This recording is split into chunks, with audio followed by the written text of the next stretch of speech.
Dua raksasa Eropa, satu panggung megah, dan mimpi yang telah lama dinanti. Inter Milan dan Paris Saint-Germain bersiap untuk pertarungan epik di final Liga Champions 2025 di Allianz Arena, Munich. Siapakah yang akan mengukir sejarah?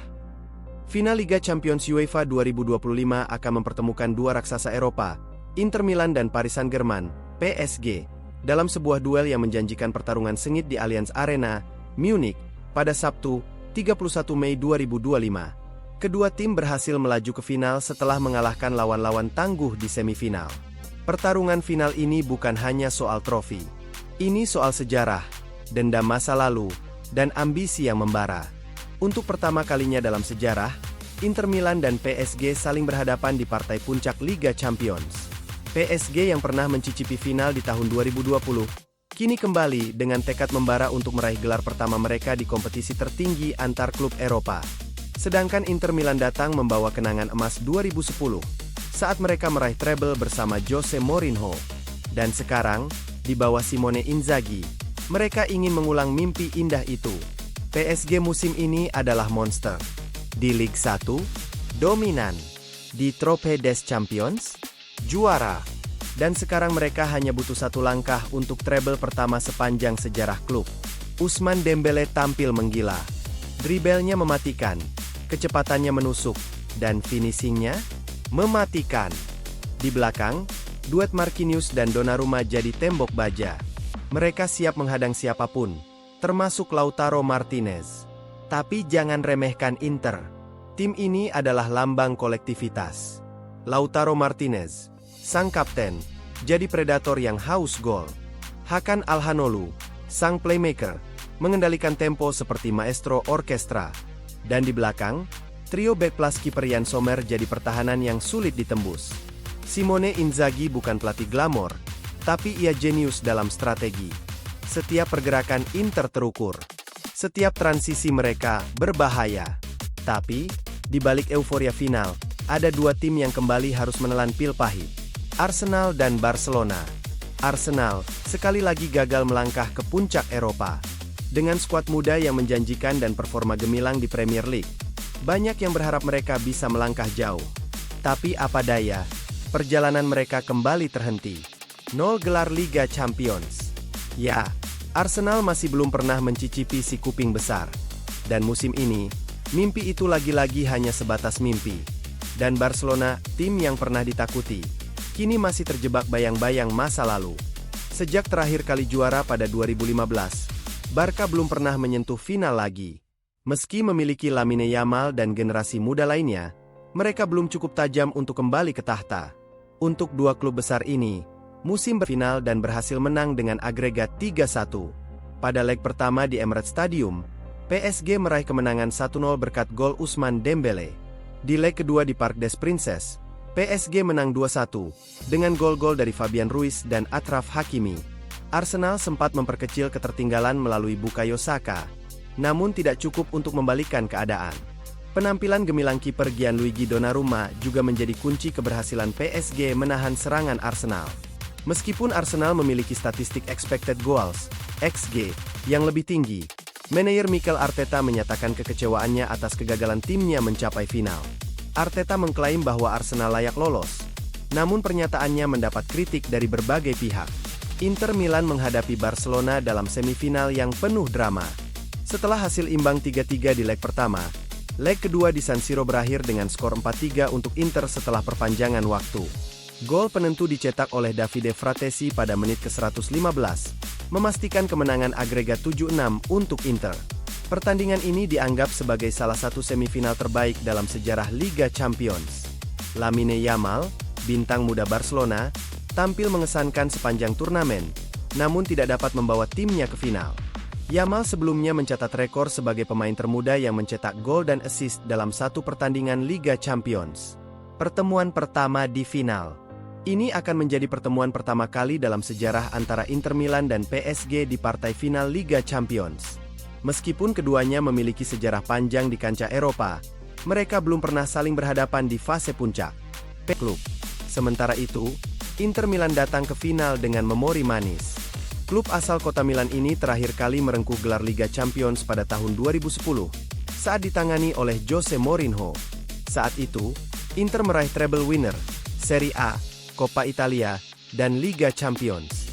Kini, di bawah arahan Simone Inzaghi, Nerazzurri berusaha kembali ke puncak kejayaan Eropa setelah 15 tahun penantian. Kekuatan PSG, lini serang menyeramkan dan pertahanan tangguh. Musim ini, PSG tampil luar biasa konsisten. Mereka sudah mengamankan 2 gelar domestik, Ligue 1 dan Trophée des Champions. Dengan kemenangan di final Liga Champions, mereka berpeluang mencetak sejarah sebagai treble winner, menyamai pencapaian Inter Milan tahun 2010 dan beberapa klub elit Eropa lainnya. Luis Enrique berhasil membangun tim yang tak hanya solid secara taktik, tetapi juga menyerang secara atraktif. Pemain kunci seperti Ousmane Dembélé tampil memukau musim ini. Kecepatannya di sisi sayap dan kemampuannya mengacak-acak pertahanan lawan menjadi senjata utama PSG. Ia juga kerap menjadi kreator peluang emas dan mencetak gol penting di fase gugur. Di lini belakang, PSG sangat bergantung pada duet tangguh Marquinhos dan penjaga gawang berpengalaman Gianluigi Donnarumma. Keduanya menjadi fondasi utama pertahanan PSG yang hanya kebobolan sedikit gol sepanjang perjalanan mereka ke final. Di sisi lain, kehadiran pemain muda seperti Warren Zaïre-Emery di lini tengah juga memberikan energi dan kedalaman taktis yang luar biasa.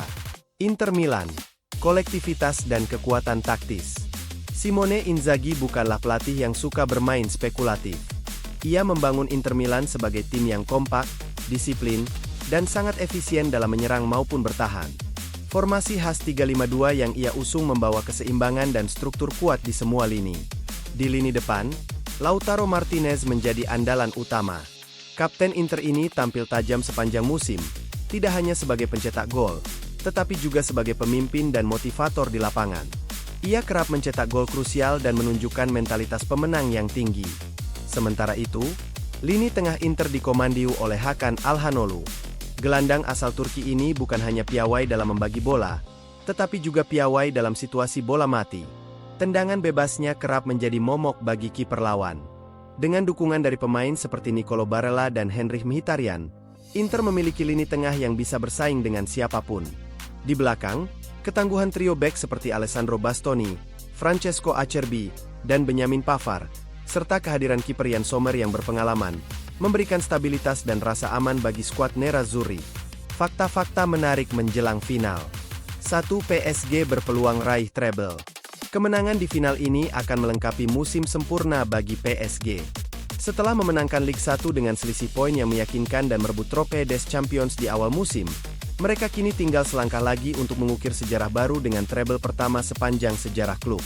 Ini tentu akan menjadi pembuktian besar bagi Luis Enrique sebagai pelatih yang mampu menyulap PSG menjadi juara Eropa, sesuatu yang gagal dilakukan oleh banyak pelatih sebelumnya meski dengan skuad bertabur bintang.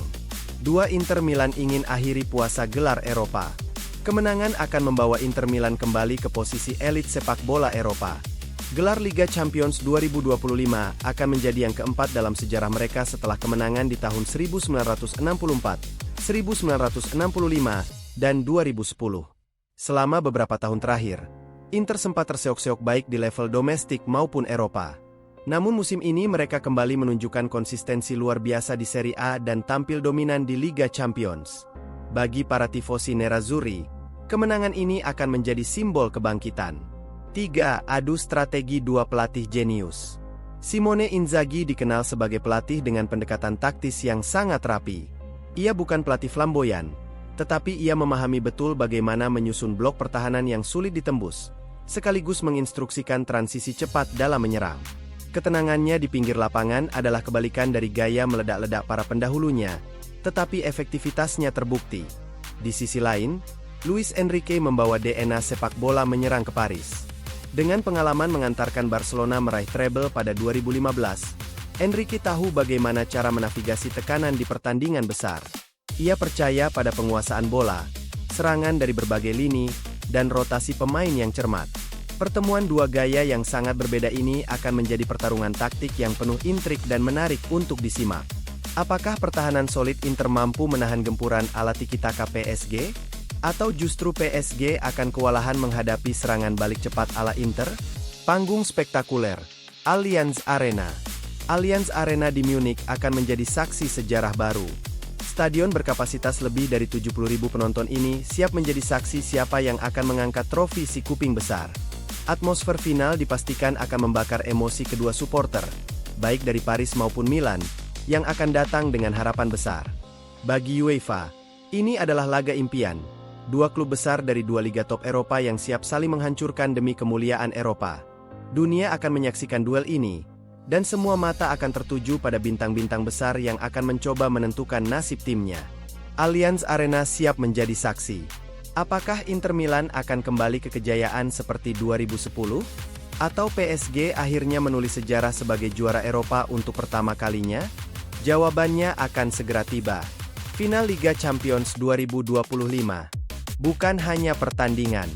Ini adalah perang harga diri, perang strategi, dan perang untuk menjadi raja sejati sepak bola Eropa.